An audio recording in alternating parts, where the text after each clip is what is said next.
안녕하세요. 베스트아이 코치 백기락입니다. 인공지능과 함께 공부하는 백기락의 지식 파이프 7번째 시간인데요. 오늘은 보안과 AI 윤리 이야기를 다뤄보려고 합니다. 특히 최근에 딥시크를 통해서 보안과 AI 윤리에 대한 이야기가 많이 나오고 있기 때문에 이를 통해서 어떤 보안, 어떤 AI 윤리가 문제가 되는지 살펴보는 시간을 가져보도록 하겠습니다. 저는 약 4년 정도 그 보안 포럼을 운영한 적이 있는데요. 그 과정을 통해서 온라인의 IT의 많은 보안과 윤리적인 문제들을 다룬 바 있습니다. 특히 이번에 딥시크 같은 경우에도요. 사실 이 딥시크 같은 어떤 보안의 문제가 처음 있었던 일이 아니고 여러 중국 기업들이 실제로 많은 문제를 가지고 있었던 고질적인 문제이기 때문에 이를 통해서 저희가 보안과 윤리적인 측면에서 한 5가지 정도 중요한 문제들을 살펴볼 수 있을 것 같습니다. 먼저 입력되는 정보의 무단 전송 부분인데요. 사실 딥시크가 소스도 오픈하고 있고 많은 사람들이 그 성능에 대해서 어느 정도 인정한다.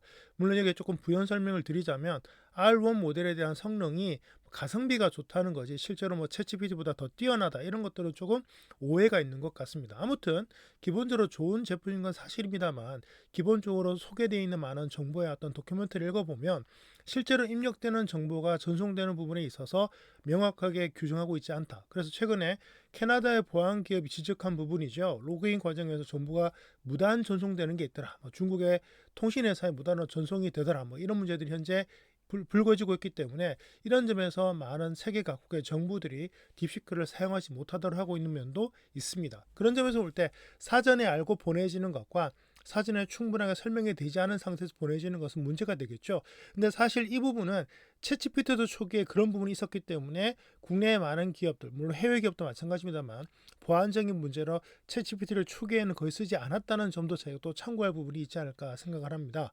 특히 이런 보안 부분에서 웹이라든가 API에서 많은 정보가 유출되는데요. 실제로 이제 웹과 API를 사용할 경우에 중국 내 서버를 사용하는 거죠. 그런 점에서 볼 때 우리가 바이트댄스 같은 회사가 중국 내 서버를 썼기 때문에 틱톡 같은 것들 지금 미국에서 차단되고 있지 않습니까? 그런 점에서 볼 때 중국 내 서버에서 많은 정보가 오고 간다는 것 자체가 기본적으로 보안상 문제가 될 수 있기 때문에 웹 버전이라든가 API 버전을 사용할 때 생겨나는 정보 유출 문제가 좀 심각하다고 볼 수가 있겠습니다. 다만 직접 시스템을 구축하는 경우 오픈소스이기 때문에 직접 시스템을 구축하는 경우 해당되지 않는다고 합니다만 사실 지금 당장은 해당되지 않는다고 하지만 정확하게 문제가 없느냐 그건 또 다른 문제라고 볼 수가 있는 거죠.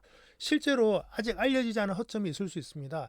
예전에 레노버의 백도어 배너 사태가 있었는데요. 보통 이제 레노버라든가 어떤 그 제조사들 컴퓨터를 사게 되면 예전에는 윈도우 안에 기본적으로 그 회사가 만든 소프트웨어라든가 광고 같은 게 깔려 있었는데요.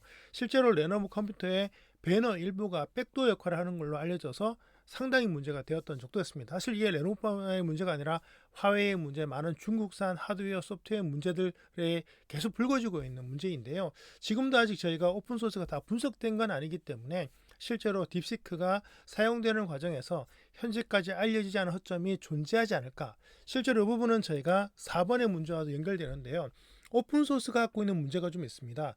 실제로 리눅스 같은 경우에도 지금은 서버 OS로서 이제 많은 자리를 잡고 있고 이제 세계 1위의 운영체제로 자리 잡고 있지만 여기까지 오기 위해서 정말 수십 년 동안 오픈소스 진영에서 많은 연구를 했던 것을 저희가 기억을 해야 됩니다. 그런 점에서 볼 때 소스가 오픈되어 있다는 것은 실제로 해커들에 의해서 침투되는 어떤 문제들을 저희가 막을 수가 없게 되는 거죠. 그런 점에서 소스를 건드는 것은 굉장히 어려운 문제입니다. 정말 수백 명이 개발한 소스이기 때문에 한두 군데를 내가 수정해서 쓰는 게 굉장히 어렵죠. 그런 점에서 볼 때 오픈소스가 갖고 있는 고질적인 문제를 과연 리눅스처럼 잘 헤쳐나갈 것인가. 그런 점에서 볼 때 비록 오픈소스라고 하지만 현재 딥시크의 어떤 개발진들이 전 세계의 어떤 오픈소스 개발진들과 함께 협업해서 만든 게 아니기 때문에 그런 점에서는 고질적인 오픈소스의 문제점들을 과연 해결할 수 있을 것인가에 대한 문제가 좀 있는 것 같고요.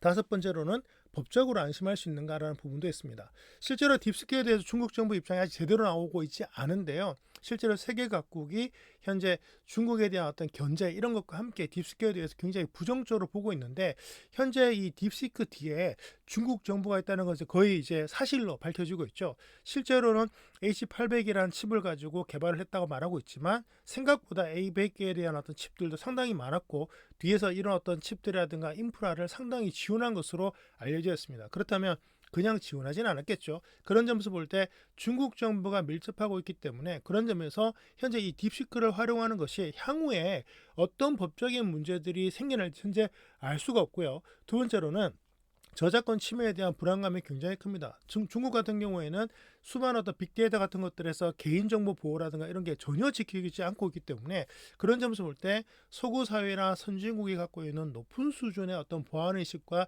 윤리의식, 법적의식을 과연 딥시크가 커버할 수 있을 것인가를 좀 고민을 해야 될 것 같고요.